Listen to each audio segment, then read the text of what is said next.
इथं घेतलेला आहे बारीक चिरून टमॅटो, ओनियन, कढीपत्ता, कोथिंबीर, हे जिरी मोहरी मी एकत्र केलेली आहे. हे हळद, तिखट, शेंगदाण्याचं कूट आपल्याला एकदम बारीक करायचं नाही, थोडंसं जाड ठेवायचं आहे. मीठ, जिंजर गार्लिक पेस्ट, इथं सुहानीचा आपण कस्तुरी मेथी घेतलेला आहे. तर चला मग आता पाहूया. चला तर आता गॅस चालू केलेला आहे. तर आधी तेल टाकूया.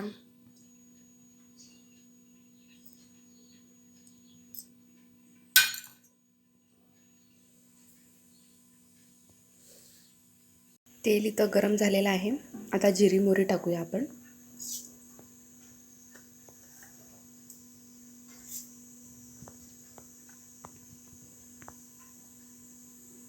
झटपट होती फ्रेंड्स.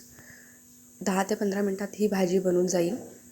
तुम्हाला कधी घरी पाहुणे वगैरे आले असतील तर तुम्हाला गडबडी झालं असेल तर आपण झटपट ही भाजी करू शकता.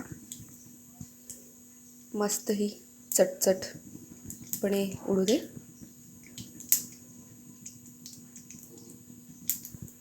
आता आपण कांदे घालू.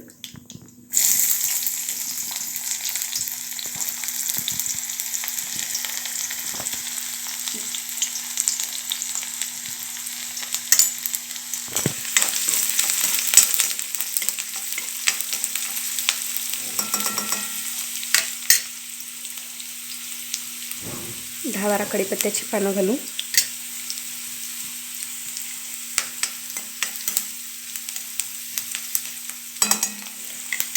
जिंजर गार्लिक पेस्ट घालू.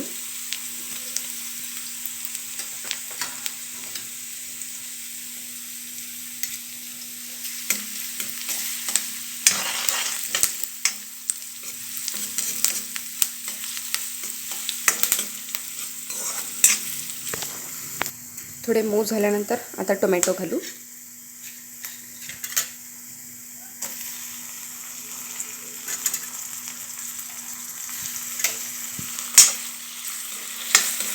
लक्षात ठेवा फ्रेंड्स, ओनियन आणि टोमॅटो एकदमच घालायचं नाही. टोमॅटो लवकर मऊ होते, ओनियन लवकर मऊ होत नाही. म्हणून आधी थोडं ओनियन परतून घेतल्यानंतर टोमॅटो घालायचं. आता आपण मसाले घालू. हळद अर्धी चमचा, तिखट 1 चमचा, गरम मसाला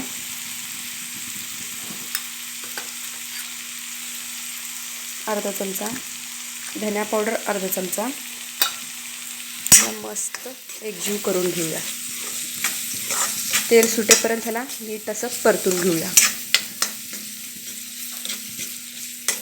पूर्ण ही टोमॅटो सगळी एकजीव झाली पाहिजे, सॉफ्ट असं.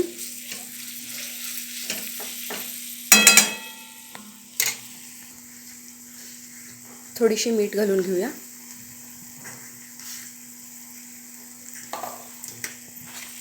ह्याला नीट असं परतून घेऊया. वाटल्यास थोडंसं तुम्ही कोथिंबीर पण आताच घालू शकता.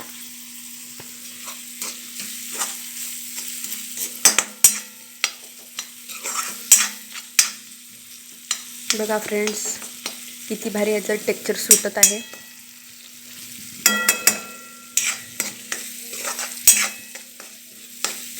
ह्याला नीट असं एकदम एकजीव करून घेऊया, म्हणजे टेस्ट छान सुटेल एकजीव झालं तर.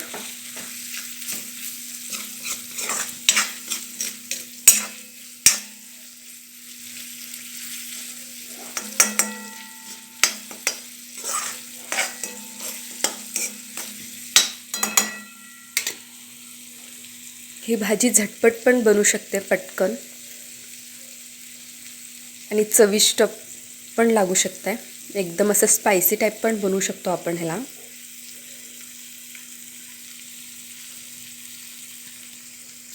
आता एकजीव झालेला आहे.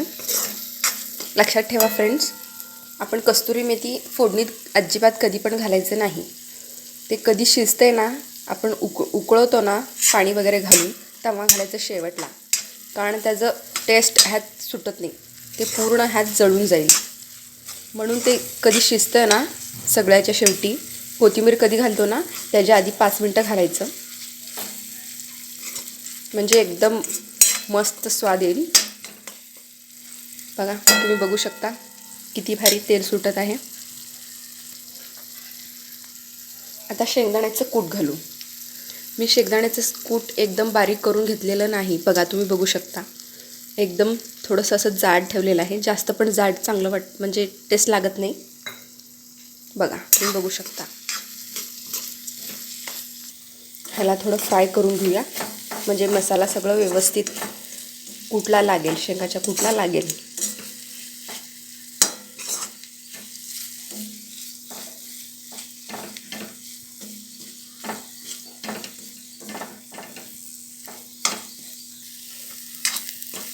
परतून झालेलं आहे चांगलं.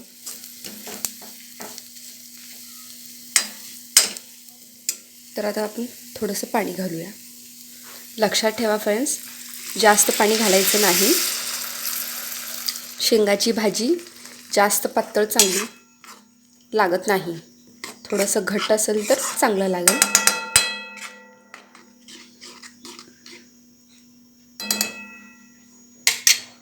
फ्रेंड्स, शेंगा भाजीची एक मेन सिक्रेट म्हणजे साखर. थोडंसं साखर घालायचं, कारण साखरची टेस्ट वेगळीच असते. तुम्ही एकदा नक्की असं करून ट्राय करून बघा, तुम्हाला जास्त आवडेल. ह्याला थोडंसं तेल सुटेपर्यंत आपण शिजायला ठेवूया. बघा मी जास्त पातळही केले नाही आणि जास्त घट्टही नाही केले. हे थोडं शिजलं ना आपोआप ते थोडं घट्ट होईल. आता आपण कस्तुरी मेथी घालूया. थोडंसं चोळून त्याला घालायचं, म्हणजे छान असं टेस्ट सुटेल ते.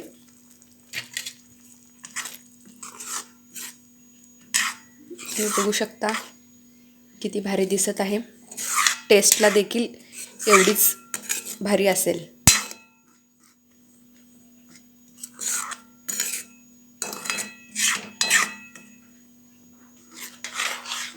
जास्त घट्टही नाही झालं.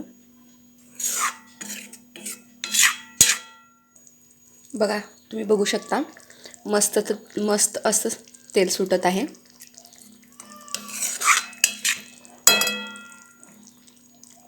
आता ह्याला बंद करून घेऊया आपण. थोडीशी वरून कोथिंबीर घालूया.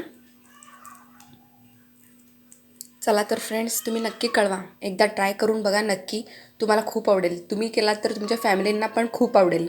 परत परत तुमच्या हातून करून खाण्यासारखं होईल. तर नक्कीच कमेंटमध्ये कळवा भाजी कशी झाली. थँक्यू.